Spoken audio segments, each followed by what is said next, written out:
Inka zababa amajana 5 ziramaze gufatwa n'ingwara izwi kw'izina rya fièvre de la vallée de Rift guhera mu mpera z'ukwezi kwa Ndamukiza 2022. Iyo ngwara ikaba ahanini yibonekeje ubwa mbere mu ntara z'uburaruko bw'igihugu imbere yuko yibonekeza mu zindi ntara. Hari ingingo zagiye zirafatwa mu ntara zitandukanye mu guhangana n'ico kiza. Buramatari yafashe ingingo bwa nyuma n'uw'intara ya Mwaro Gaspard Gasanzwe.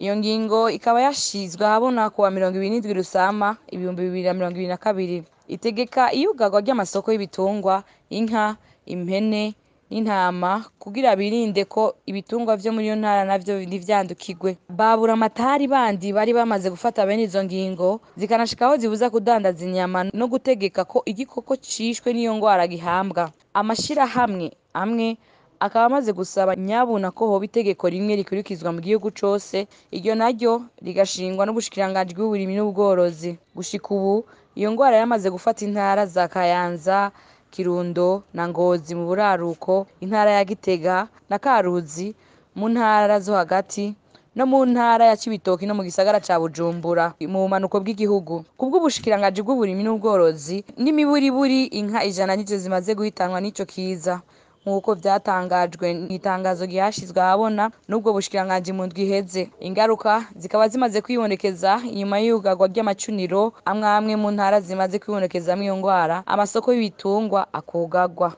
Serge Nkurunziza, umuyobozi mukuru mu bushikiranganji bw'ubworozi, amenyesha ko ubushikiranganji buriko burakorana n'abahinga mu ntara zose kugira bafashanye gukurikirana hafi vy'ico kiza.